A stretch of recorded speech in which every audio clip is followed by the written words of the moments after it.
하나님께서는 사명자를 이 땅 위에 보내실 때 그냥 가라 이렇게 하지 않습니다. 그 사람의 됨됨이에 맞춰서 하나님께서는 능력을 주셔요. 그래서 오늘 이 4장은 하나님과 모세가 그 가시나무 뜰기 앞에서 정말 참 대단한 영적으로 모세는 이때 엄청난 경험을 하고 있는 그런 순간들이라고 이렇게 우리가 볼 수 있습니다. 우리들도 기도하다 보면 정말 하나님께서 나타나시고 음성으로 나타나시고 아니면은 불로 나타나시고 또 아니면은 불로 나타나시면서 또 음성으로 나타나시기도 해요.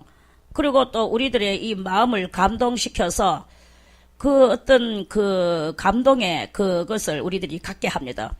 그래서 이는 음성도 안 들리고 보이는 것도 없지만 이리이리한 감동이 나에게 주어졌는 거 보니까 아마 하나님께서 이리이리한 그 일을 나보고 하라고 하시는가 보다.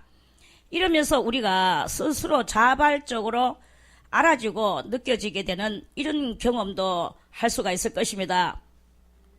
기금면서 손도감에 그런 일들이 이렇게 있어요. 기도하다 보면 그런 일이 있을 때 그러한 기도가 살아있는 기도요, 산기도요, 체험하는 기도요, 하나님께로부터 장차 영원한 영생을 얻을 수 있는 그 약속 있는 기도를 할 수 있는 것이다 이 말입니다. 그런데 기도를 하려면 이러면 그런 온갖 잡념이 다 떠도는 거야. 이 사람 생각났다가 저 사람 생각났다가 온갖 거 다 생각나는 거예요. 그러면서 그 기도가 시작과 끝이 그렇게 하다가 결국 기도도 못하고 앉아서 시간만 때우고 일어나는 이런 일도 이렇게 있을 수 있습니다. 그런 기도는 무슨 기도냐? 마귀가 기뻐하고 춤추는 기도예요. 그래서 그럴 때는 얼른 모든 기도를 중지하세요. 모든 기도를 중지하고 그럴 때는 어떻게 해야 되나? 그럴 때는 기도를 중지하고 찬송을 꺼내. 찬송가를 꺼내서 그 찬송을 부르는 게야. 무슨 찬송? 마귀들과 싸울지라 제약버스 형제여 담대하게 싸울지라 저기 악한 적병 나의 기도를 방해하는 악한 적병과 싸워야 되는 거야. 그리고 집중하는 그 스스로의 훈련이 필요한 것입니다. 기도하려고 하는데 온갖 잡념이 이거 생각났다가 저거 생각났다가 이 사람 생각났다가 저 사람 생각났다가 이 사람 평가했다가 저 사람 평가했다가 그거는 전부 다 귀신들의 조작이다. 이런 것을 여러분들은 100% 알아야 됩니다. 제가 확실하게 가르쳐 줍니다. 이런 것에 대하여는 저는 도사이고 또 전문가입니다. 그러니까 그렇단 말이에요. 기도는 하나님과 동행하는 기도가 돼야 되는 거예요. 하나님과 내 혼자서 잡담에 시달리면 안 돼. 하나님께서 최소한 내 속에 영감이라도 영감이 뭐예요? 영감. 영령자의 느낄 감자예요. 내 영혼이 내 영혼의 느낌, 이게 바로 영감이라는 거예요. 느낌이라도 받아야 되지. 느낌도 없고 아무것도 없고 육으로 뺑뺑뺑뺑뺑 돌고 앉았다가 그냥 마치는 이거는 기도냐? 그거는 귀신하고 노닥거리고 있다가 끝내는 것이다. 이런 말씀입니다. 그래서 그럴 때는 빨리 찬송을 부르세요. 그리고 찬송을 통하여 집중을 하세요. 집중을 하고 마귀하고 싸우고 하나님께서 진정한 우리들에게 이 영적인 그러한 것들을 우리들에게 체험시켜 달라고 기도하는 이런 기도를 해야 이게 바로 신앙인이라면 모름지기 남이 모르는 비밀을 안고 있어야 돼요. 남이 모르는 비밀은 뭐냐 하면은 기도하다가 자기만이 할 수 있는 그 체험의 역사가 있어야 된단 말입니다. 그래서 기도하다가 영감을 받고 영감은 뭐라 그랬어요? 뭐 영감이냐? 내 영감이냐? 결혼해서 한평생 살한 영감이냐? 꽃감이냐? 영감은 내 영혼이 느끼고 있는 느낌을 말하는 거예요. 육이 느끼는 것은 무엇입니까? 육감. 육이 느끼는 것은 육감. 영이 느끼는 것은 영감. 오케이. 할렐루야. 그래서 우리 육감은요, 아무나 다가 있는 거예요. 누가 뭐 이렇게 해가지고, 예를 들어서 전화가 온다. 누굴까? 뚜껑 열기 전에, 누굴까? 뚜껑 열기 전에 벌써 이미, 누구가 아니겠는가? 이 감이 와요. 요것이 무엇이겠습니까? 영감이냐, 육감이냐? 그것은 육감입니다. 그런데, 하나님하고 기도하다가, 또 설령 하나님하고 기도 안 해도 어떤 또 한 순간에 기도는 안 했는데 갑자기 주님께서 탁 나서 야 알아주는 거예요. 뭔가를 알아줬어. 이거는 무엇일까요? 그거는 영감이라고, 영이 느끼는 감각이라고. 가장 기초적인 것은 영감입니다. 우리는 영감을 받아야 돼. 영의 느낌을 가지고 있어야 된다. 이런 말씀입니다. 할렐루야. 그래서 오늘 모세는 1번 이제 하나님 앞에 이거 지금을 내가 이거 지금 잘못하면 이거 큰일 나겠는데 신을 만났어. 엄청난 지금 이 사명을 주시는 거예요. 엄청난 사명이 그냥 한 사람 찾아가서 요래해라 저래라 무슨 당신 아들 대학 요번에 합격할 것이다. 당신 아들 지금 어디서 굽을 치고 있는데 하나님께서 이래 건져주신다. 이런 개인적 그런 것을 전하라는 게 아니야. 모세에게 지금 강대국 애굽으로 가서 그 애굽 왕한테 하나님 창조주 하나님께서 이래 하신다라는 그것을 자기가 전해야 되는 거예요. 자기는 지금 어떤 열등감이라고 할까? 모세는 좀 남다른 이 어떤 감을 가지고 있었어요. 그게 무엇이냐면 지난번에도 누누이 말씀을 드렸지만 모세는 젖어머니인 히브리 어머니, 그 히브리 어머니로부터 양육을 받고 거기서부터 이렇게 교육을 받았단 말이에요. 그래서 자기는 말하지 못할 이 비밀로서 자기는 자기의 피는 히브리 피가 흐르는 것을 모세는 알고 있었는 거예요. 그렇게 알고 있고 또 그러면서도 여상스럽게 현지 생활에서는 이 육적 생활에서는 바로의 공주의 아들의 그때 애굽 왕의 외손자의 그 입장에서 살아가고 있었는 것입니다. 그런데 자기 속에서 히브리 피가 흐르는 것으로 인하여 히브리 사람과 애굽 사람 둘이서 싸우는데 거기에서 히브리 사람 편을 들고 애굽 사람을 쳐 죽였단 말이에요. 그 애굽 사람을 쳐 죽였어. 그러고 나서 이제 저렇게 미디안 광야로 도망을 와서 이렇게 사는데 다시 이렇게 애굽에 돌아가서 자기가 살던 그 궁궐에 가서 그 왕 앞에 그 외삼촌 앞에 일단 육적으로는 외삼촌이에요. 외삼촌이 아니고 외할아버지예요. 외할아버지. 그 외할아버지한테 가가지고 하늘에 이것을 자기가 이걸 봤다 하면서 히브리 편에 서가지고 그렇게 하기는 너무나 이것은 모세에게 있어서 이것은 어떤 그 컴플렉스도 아니고 그렇다고 또 자기가 애굽의 또 충성자도 아니고 히브리의 충성자도 아니고 자기는 지금 어정쩡한 이러한 속에서 알지 못할 미묘한 컴플렉스가 자기를 휘감고 있었단 말이에요. 무슨 감정인가 알겠죠? 이러한 것을 가지고 애굽으로 가기에는 너무나 야 이놈의 자식아 결국에는 너는 너가 흐르는 피에 따라서 그쪽으로 갔느냐 이런 소리를 듣기에는 너무나 그 수준 이하에 자기 마음속에 그 소리를 듣기는 너무나 싫은 거예요.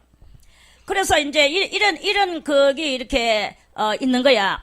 그래서 모세는 거기 가기가 대단히 껄끄럽고 가기가 어려운 이러한 자기 심정의 그것입니다. 그럼에도 불구하고 이 모세는 하나님 앞에 주여 내 심정 아시죠? 나는 히브리인이지만서도 불구하고 애굽인으로 자처하고 애굽의 환경 속에서 내가 이렇게 살았는데 어떻게 그 사람들이 보는 앞에 내가 히브리 편을 들면 내가 이렇게 하지 못하는 나의 이런 것을 주님이여 나의 심정을 아십니까?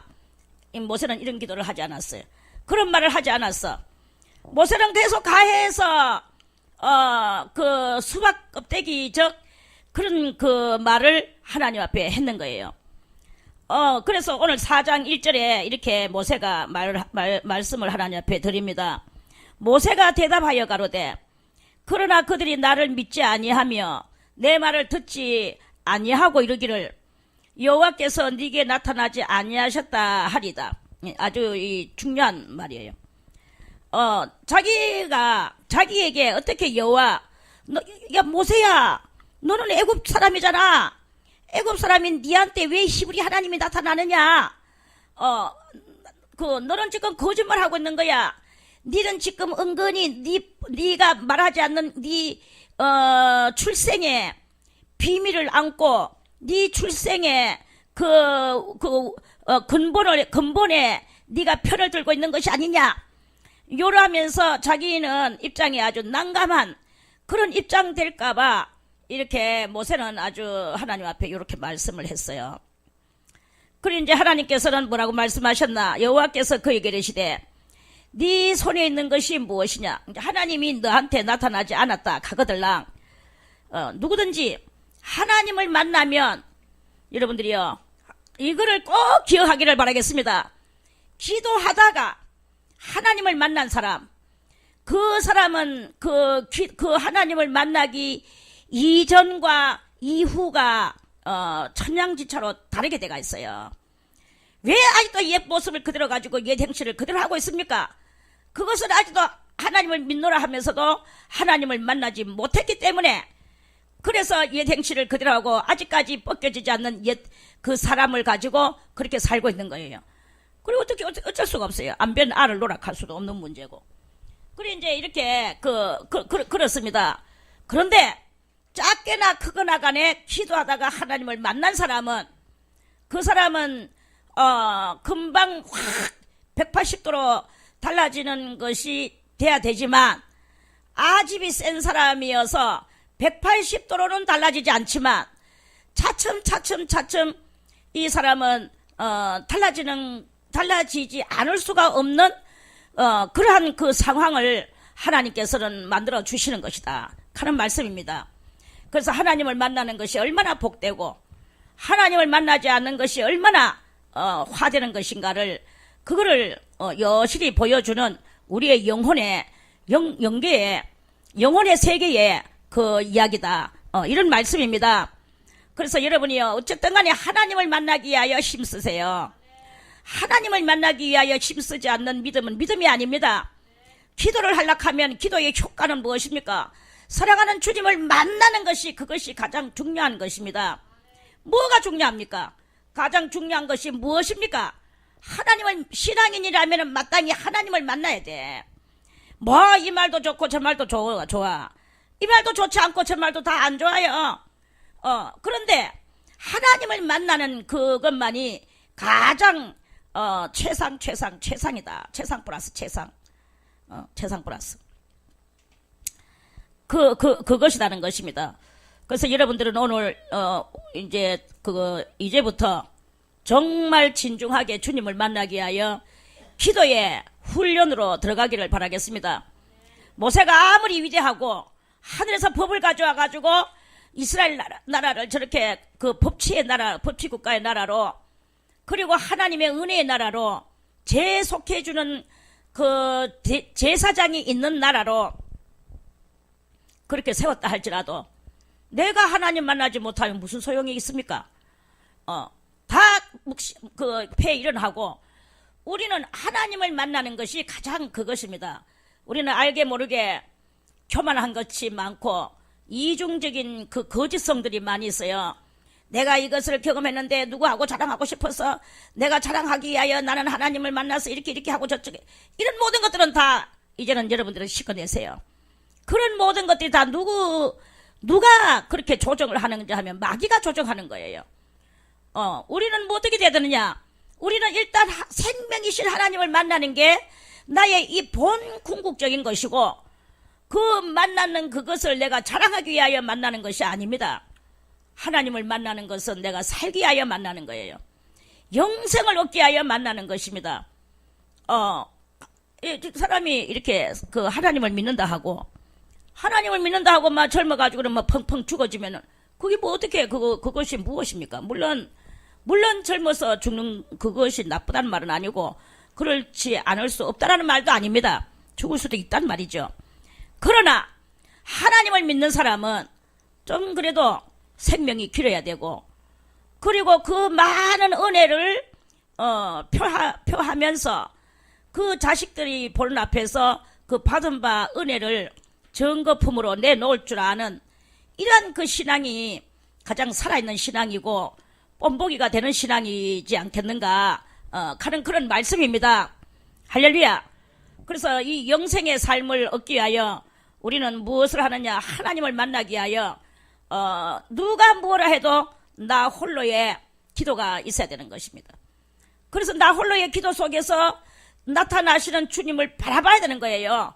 기다려야 되는 거예요. 오늘 기다리다가 주님이 안 나타나면은 내일 기다려야 되고, 내일도 기다리다가 안 나타나면 모레 기다려야 돼요. 우리는 뼈를 깎는 기도를 하면서 몸부림치는 주님을 만나기 위하여 내 이 심령의 그 돈독함을 하나님 앞에 바쳐야 되는 것입니다. 그럴 때 어느 날 어느 시에 이 신이 확 임하는 날이 와요. 절대로 하나님은 그냥 모른 척하고 계시는 하나님이 아니시다는 거죠. 여러분들이 오랜 동안 하나님을 못 만났다는 것은 무엇일까요? 그것은 바로 그만큼 하나님 앞에 여러분들이 엎드려 기도하지 않았고, 여러분들 자신을 하나님 앞에서 정직하게 하지 않았기 때문에 그런 것입니다. 그리고 아직까지 인간의 껍데기를 벗지 못하는 거짓성적인 것이 남아있기 때문에 하나님을 못 만나는 것입니다. 어떤 사람은 이런 사람도 있어요. 하나님께서는 만나 주시려고 그 각도리에서 막 역사를 하셔요. 성령의 능력으로. 그런데 이 본인은 계속 거짓말이나 일삼고 자존심 세우고 인간의 껍데기를 가지고 육적으로 살아가는 것에 더 바쁜 거예요. 이러니까 주님이 그 10년 가운데 임하시고 싶어도 못 임하시고 가에 그러니까 이제 꿈이 나와. 그럼 하나님이 뭐 저거 또 그거 가지고 남발을 하며 또 이렇게 하면서 하거든요. 이런 영은 자라나지가 못하는 거예요. 자라날 기회가 많이 있는데도 불구하고 아직까지 그 자라나지 못하고 반신반의는 완전히 반신반의로 옷을 입고 있는 거예요. 그런 옷을 입고 있어. 그러니까 이 사람의 영혼은 커지겠나? 절대로 안 커진다. 이런 말씀입니다. 여러분이요, 진중하고 정직하고 그리고 하나님을 만나세요. 하나님도 우리를 만나 주시려고 아주 애를 쓰셔. 그럼에도 불구하고 하나님을 못 만나는 이유, 그것은 우리가 너무나 그 하나님과 관계없는 삶을 사는 것이다. 이 말씀입니다. 그래서 주님을 한번 만나기 위해서 내 몸을 처서복정시켜야 돼.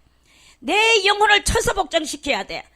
이 처서복정시키고 주님 앞에, 주여, 내가 오늘 하루를 살다가 죽어도 좋습니다. 이 한순간 나를 만나 주시면 내가 그것으로 족하겠나이다. 이러한 그 뜻이 있어야 되는 거예요. 무엇을 지금 원하느냐? 원하는 게 뭐예요? 천만금이 나는 필요 없습니다.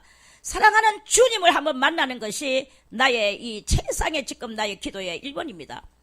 이게 꼭 필요합니다. 그래서 그 주님을 만나는 순간에 뭐가 됩니까? 아무 쓰잘데없는 지팡이 들고 다녔는데 이 지팡이를 뱀으로 만들 수 있는 능력이 솟아나는 거예요. 그래도 우리 인간은 못 믿어. 그래서 뱀을 그 꼬리를 잡아라 하니까 이제 꼬리를 잡아보니까 다시 지팡이가 되었어. 나중에 이제 자기가 가족들하고 같이 애굽으로 돌아갈 때 모세는 그 지팡이를 잡고 있었더라. 그랬죠? 자, 그 말씀이 어디 있나?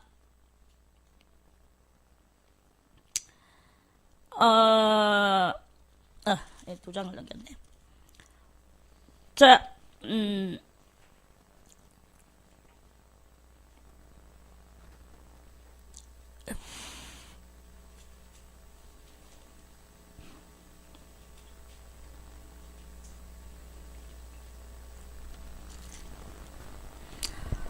20절을 보겠어요. 20절. 모세가 그 아내와 아들들을 나귀에 태우고 애굽으로 돌아가는데 어떤 모양이었나? 하나님의 지팡이를, 이때부터 이 모세의 지팡이는요, 모세의 지팡이가 되지 않고 누구 지팡이? 하나님의 지팡이가 되었어요. 그 모세는 원래 이 지팡이 나무가 무슨 나무냐면 살구나무예요. 살구나무 가지 그 정말 보잘것없는 가지거든요. 이리 삐쭉 저리 삐쭉 완전히 갈지자로 생긴 나무입니다. 그 갈지자로 생겼는 보잘것없는 살구나무 가지 그것이었는데 이게 이제 하나님 앞에서 네가 지팡이를 땅에다 던져라 하니까 땅에 이 지팡이가 땅에 던지니까 뱀이 됐어. 그리고 하면서 모세가 지팡이한테 지가 피했어요. 이럴 정도로 하나님께서는 엄청난 능력을 발휘하셨거든요. 지팡이를 가지고.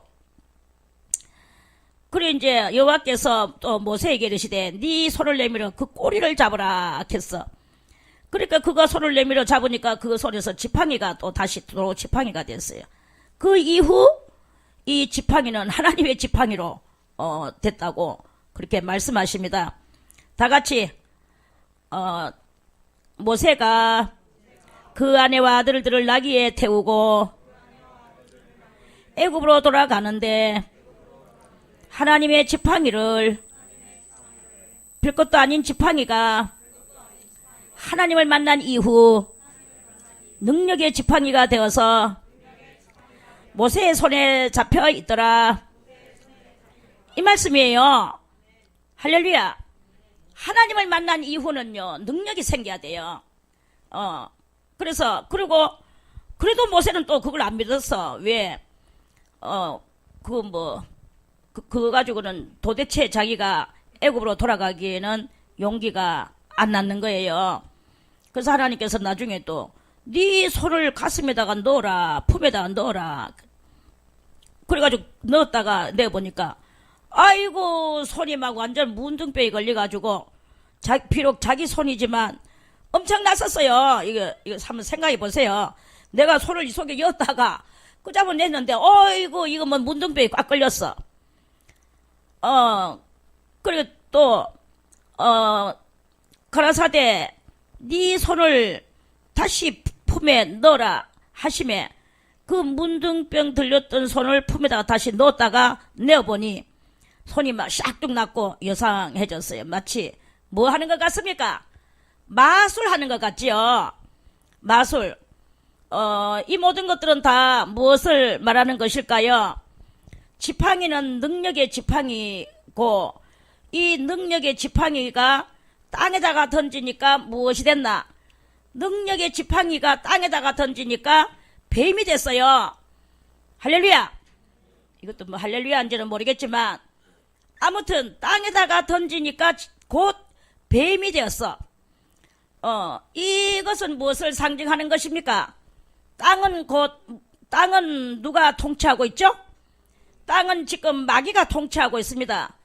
하나님의 능력의 지팡이라 할지라도 땅에다가 이 세상 가운데서 사용하면 누구의 능력에 의하여서 그 능력이 발휘되어지게 되겠습니까? 마귀에 의하여서 그 능력이 발휘되어지는 거예요. 우리가 비록 하나님을 만났다 하고 하나님 앞에 능력을 받았다 하고 하나님 앞에 이것도 할 수 있다 저것도 할 수 있다 내 몸이 투과를 한다 눈이 열려서 투시를 한다 별별 능력을 받았다 할지라도 우리의 이 믿음이 땅에 박혀있는 사성을 가지고 하나님을 믿으면 그것은 뱀의 역사밖에 안 이루어진다. 이런 말씀이에요. 그런데 이제 거기에서 이 꼬리를 잡아라. 그래서요. 꼬리를 잡으라는 말은 무엇일까요? 꼬리는 바로 그것의 가장 작은 미세한 그 세상에 이 뱀은 세상 능력인데 세상 능력에서도 가장 겸손한 마음으로 하나님의 사람이 그 세상의 것에 꼬리를 잡는다는 것은 가장 하찮은 것에서 세상 것은 하찮은 것을 잡고 하나님의 것은 가장 귀중한 것을 잡고 이렇게 하고자 하는 이런 개념 신앙 개념이 신령한 개념은 하늘의 위대한 것으로 인정하고 땅의 것은 하찮은 것으로 인정하는 이러한 것으로서 이렇게 되어질 때 그게 바르게 쓰여지는 지팡이가 되어지고 하나님 앞에 바르게 쓰여진다 이 말입니다. 그렇지 않으면 뱀이 되었을 때 그 뱀의 머리를 잡았다고 한번 생각을 해보세요. 그러면 그 뱀의 머리를 잡으면 그대로 깨물립니다. 깨물렸다는 말은 뭐냐? 깨물렸다는 말은 세상에서 빠져가지고 마귀한테 빠져서 마귀의 밥이 되고 마귀의 종이 돼가 마귀에게 휘둘림을 당하는 이런 것이 될 수밖에 없는 그러한 이야기다라는 거죠. 그래서 우리들은 은혜를 받으면 받을수록 땅의 사상을 내려놔야 돼요. 육적 사상을 내려놔야 돼요. 예를 들어서 청년이나 처녀나 이런 사람들이 은혜를 많이 받고 하나님 앞에 그 능력을 많이 받았는데도 불구하고 또 예쁜 처녀를 구하고 예쁜 남자를 구하고 백마탄 기사를 구하고 평강 공주를 구하고 있으면, 그러면 그 사람이 받았는 그 능력은 마귀 능력이 되고 땅의 능력이 돼서 땅에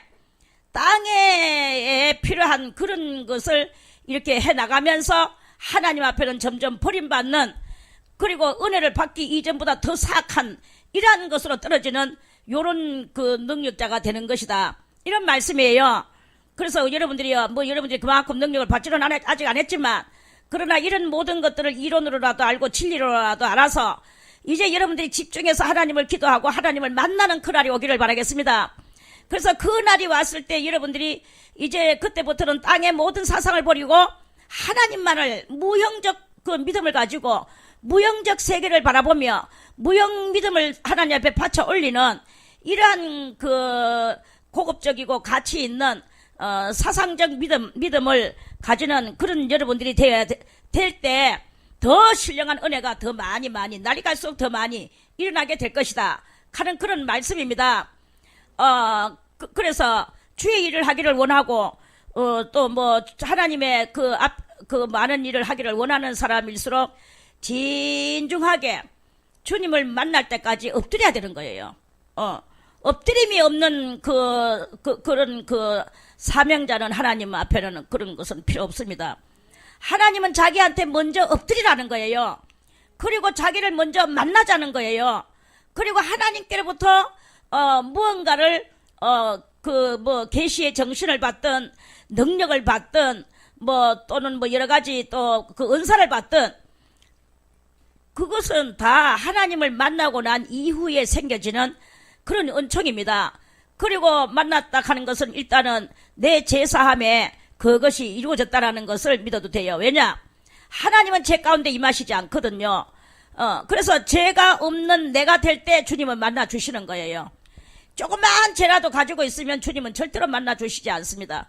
주님을 위하여 죽고 싶은 마음이 있는 사람이라야 되는 거예요. 내 몸뚱아리 하나를 안전하고 평안하고 배고프고 그저 평안하고 이것을 하는 사람한테는 하나님 만나줄 일이 없습니다.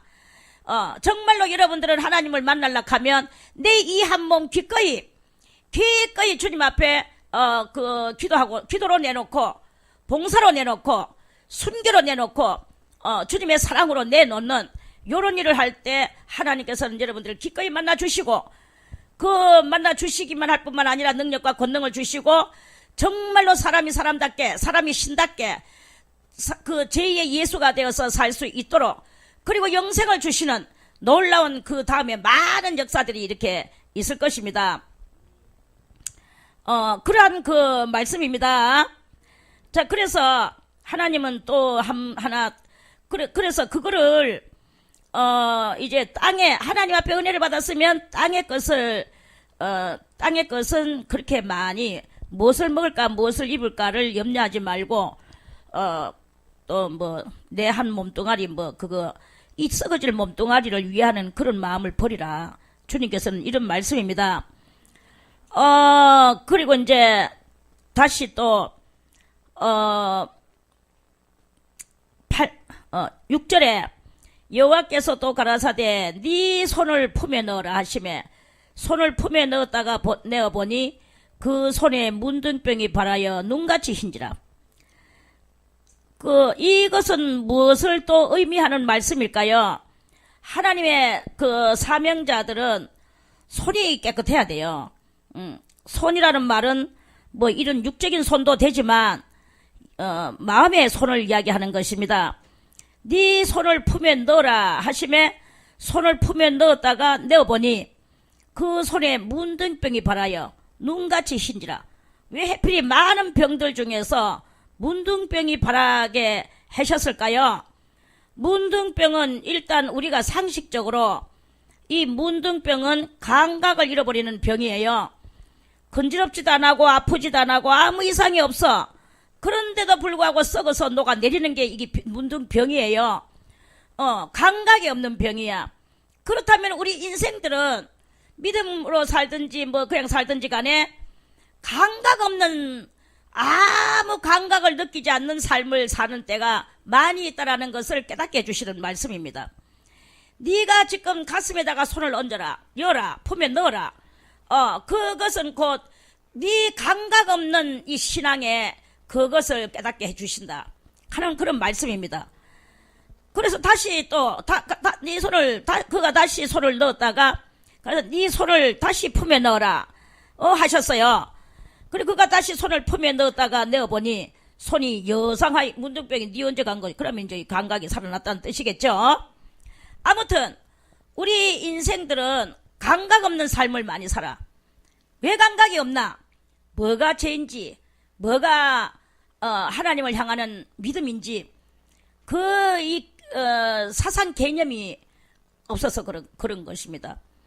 그래서 우리 신앙인일수록 이 신앙의 그것은 첫째 제일 어디가 활동을 해야 되느냐 하면은 우리의 양심이 활동을 해야 돼. 그래서 내 양심에 비추어서 이 신앙생활을 하는, 이게 바로 가장 감각 있는 신앙이고 또 정상적 신앙인이라고 볼 수 있습니다.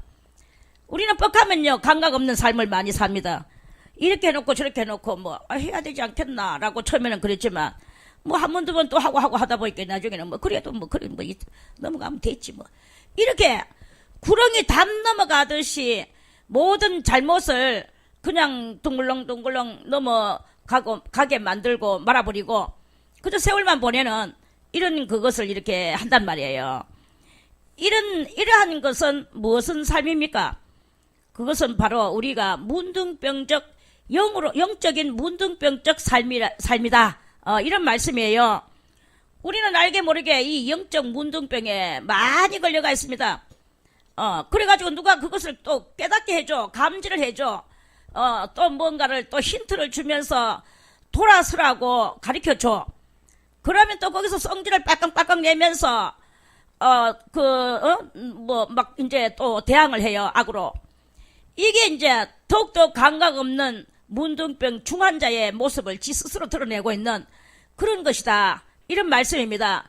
그래서 다른 사람이 뭐 이렇게 좀 깨닫게 해주려고 또 이렇게 이야기 해주면 막 또 이제 또 거기서 빠끈빠끈 하면서 또 화를 내요.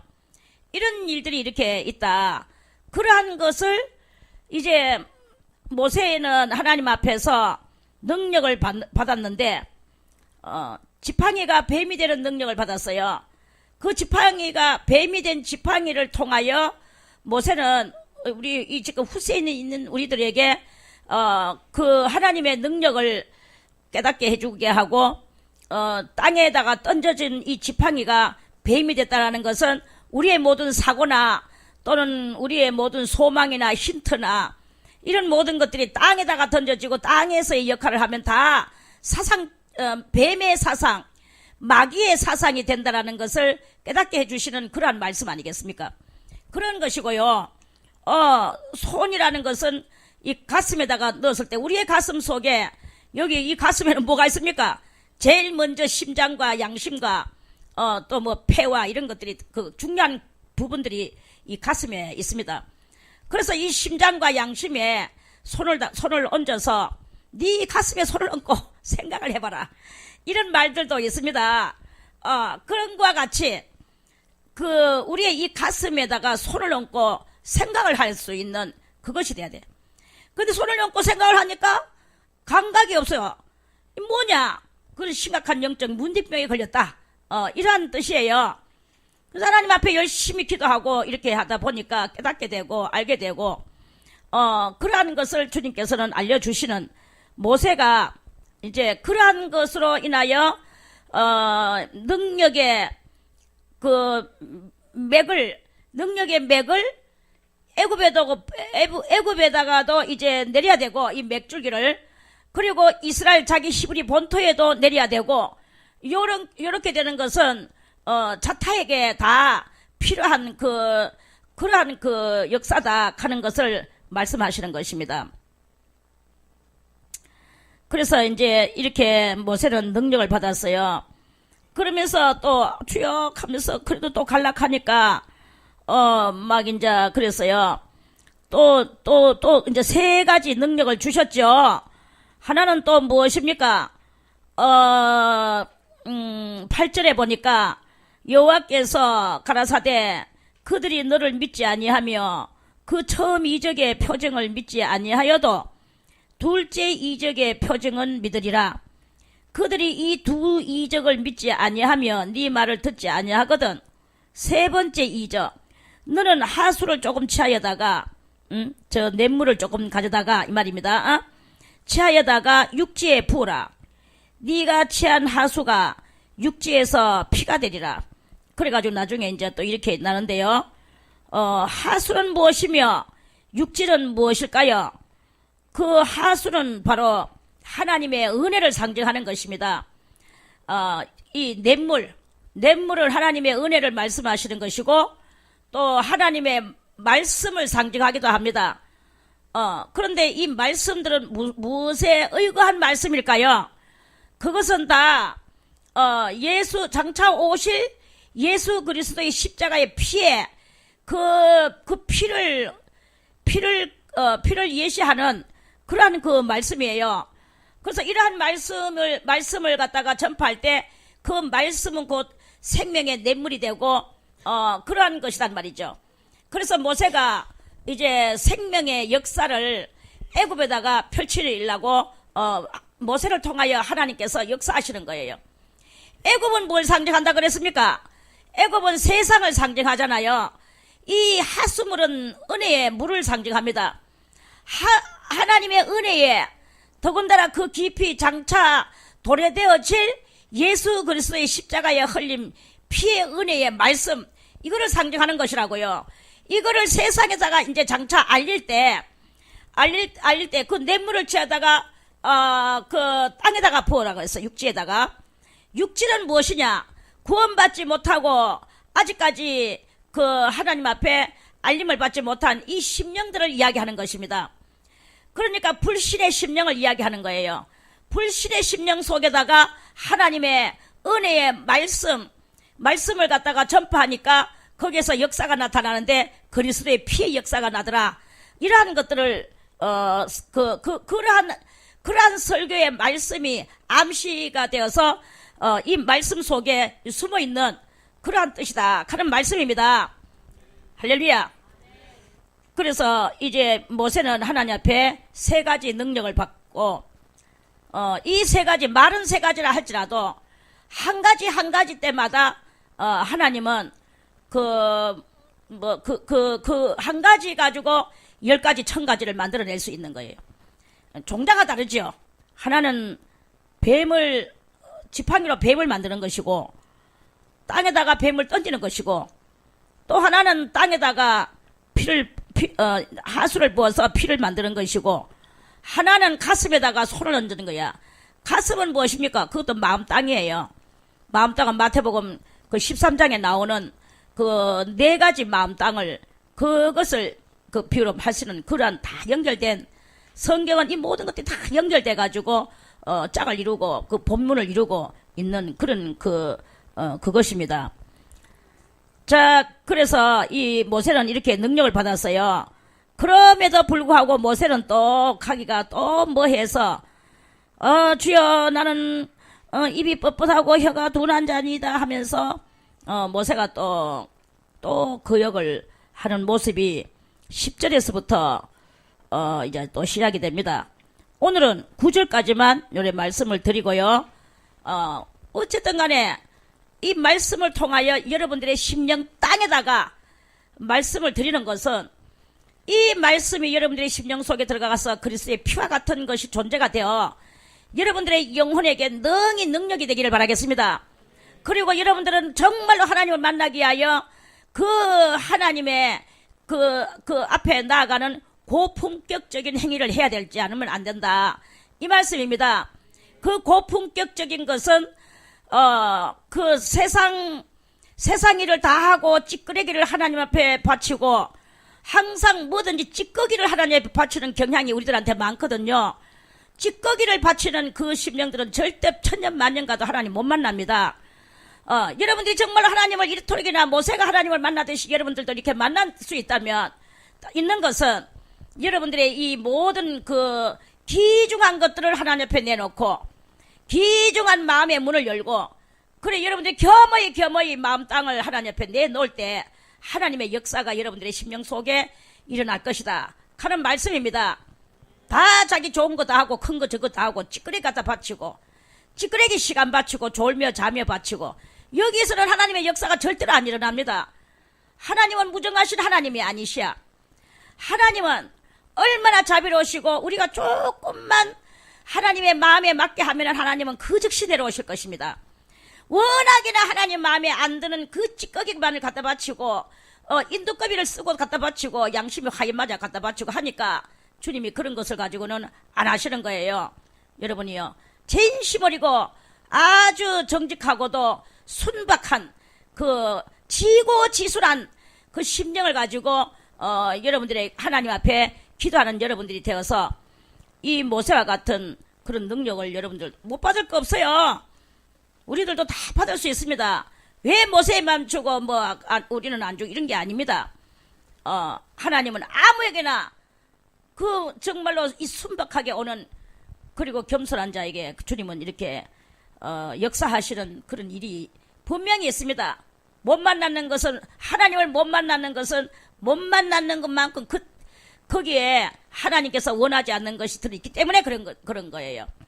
이제 겸손히 자기를 낮추고 더 겸손히 낮추고 내 중요하고 좋은 것들을 다 바치며 그렇게 기도를 하라. 주님께서는 항상 별미를 원하세요. 주님은 특별하시니까 우리들로 하여금 특별 별미를 원하시는 거예요. 우리 마음도 특별해지기를 원하고 우리가 갖다 바치는 모든 것들도 특별한 것들을 갖다 바치어서 그래서 하나님의 마음을 개미 같은 인생이 하나님의 마음을 왜 감동시키십니까? 감동시킬 수 있습니까? 특별한 것을 갖다 바치고 온 것을 다 갖다 바칠 때 하나님의 놀라운 은혜가 우리가 갖다 바치봐야 몇 개 뭘 갖다 바치는 그것조차도 주님 것이지. 다 주님께로부터 온 것인데요. 그럼에도 불구하고 내 심령 속에서 우러나는 이런 특별한 것을 갖다 바칠 때 하나님의 놀라운 은혜의 역사가 일어나게 될 것입니다. 정신을 차리고 기도하기를 바라겠습니다. 그냥 디릉디릉 모시고 마시고 이게 아닙니다. 주님을 특별로 모시는 그런 여러분들의 기도가 있기를 바라겠습니다. 자, 오늘은 9절까지 내일 10절부터 다시 말씀을 또 드리겠습니다.